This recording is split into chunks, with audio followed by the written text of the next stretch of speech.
不太了解，只凭直觉。闭上我在被子里的舒服，却又像风中摸不住。上学时最讨厌的老师叫老孔，印象中他头发不多，过时的眼镜下是永远板着的脸。这堂课你站着听，我又没换你，至于吗？同样过时的还有他的思想。今天过节啊，老师，隔壁班都搞活动呢。重阳节你们有没有登高啊？寒衣节有没有祭祖啊？先把自家的节过好吧。今晚照常自习。庭有枇杷树，吾妻死之年所手植也，今已亭亭如盖矣。你看老孔入戏了啊！孔乙己嘛，是这样的。在年轻个性的时代，他的作气和其他人格格不入，年轻老师也不爱和他玩。有爱好是好事啊，坚持下去也是一条路，但文化成绩也得跟上啊。国美、广美这些可都是好学校。少说几句吧，这普通班的学生哪个是读书的料啊？如果都是尖子生，那还要老师干什么？毕业这些年，我偶尔也会想起他，在不想放弃的时候。有爱好是好事啊，坚持下去也是一条路。在物是人非的时候。吾妻死之年所手植矣，今已亭亭如盖矣。毕业10年的聚会没人叫他。老谭，你这表哪买的？看着挺高级啊。你说这个啊，我推荐你去德国上看看，其他地方还不好买。这款价格不贵，主要是设计比较特别。还是电子表好啊，我这破机械表花了好几万，纯纯的冤大头。班上属你最有出息，上学时我就看出来了。那是我最后一次参加同学聚会，只觉得曾经很多东西都变了味儿。直到今年过年回家，孔老师，是你啊？这次寒暄有些奇怪，没问年薪收入，没聊八卦婚姻。我记得你以前画画挺有天赋的，现在还喜欢吗？啊？现在靠这个吃饭呢。那太好了。还是那个熟悉的背影，只是看起来比记忆中高大了不少。买车？乱来！你才多大呀？以后用钱的地方还多着呢。你信不信？他明天肯定这样说。反正我都开回来了，他不高兴也没用。印象中，我爸就像我的反义词，3点一线的工作，斤斤计较的性格，这荤菜怎么又涨价了？以及那串下头的钥匙扣。妈，你当年到底看上我爸什么了？还能有什么？无非是长得帅点儿，脸皮厚点儿，你骑慢点儿，人好玩点。来，我牵着你。啊，那是我第一次认识另一个他。原来他腰间挂着的也是曾经的时尚单品，他那时做的也是当年最流行的事。那后来呢？后来你爷爷突然走了，你爸就没时间玩了。你奶奶身体不好，2个弟弟又还小。当上老师前，你爸为了养家，连摩托车都卖了。怎么样？这车坐着够稳吧？这座椅还能按摩，平时看个电影什么的可舒服了。大倒是挺大的，不过你还年轻啊。我可不是只为了自己享受啊。这车看起来大，用起来更大。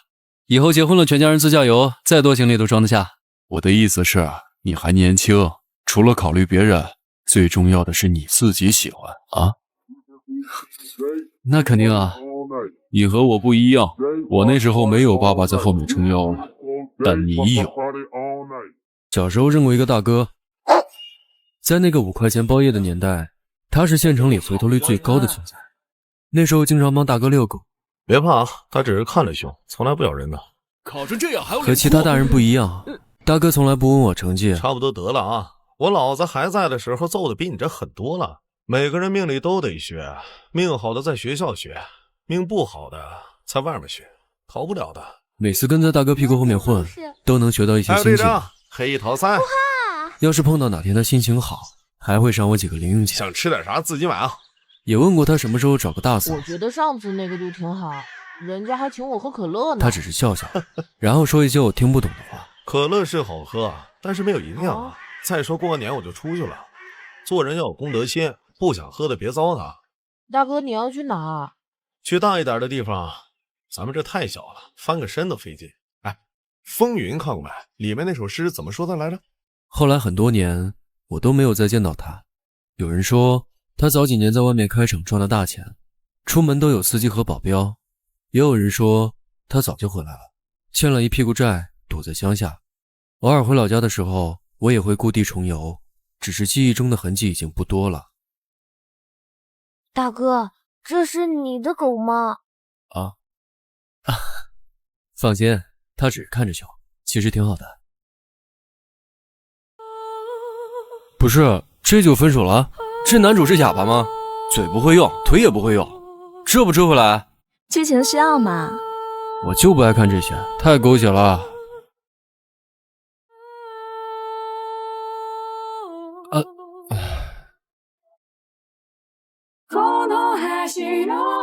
这就分手了？这男的不行啊！换成我啊，早把你追回来了。这年头居然还会停电，所以蜡烛才有存在的意义啊！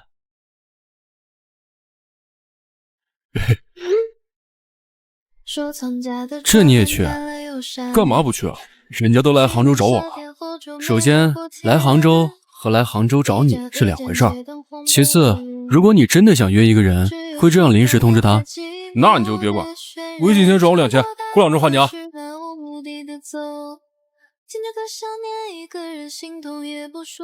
为什么？因为来电了呗。啊？你知道来电后人会做的第一件事情是什么吗？是什么？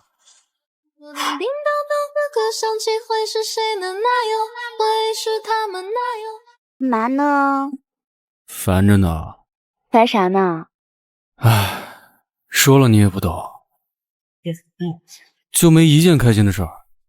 切，不就开心的事儿吗？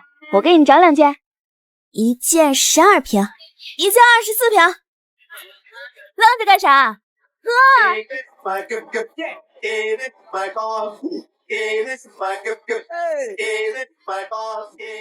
当时我们平均身高矮对面一截，这打手都不吹啊！裁判也明显偏袒对方，但我们还是咬到了第4节，然后最后一个3分球进了。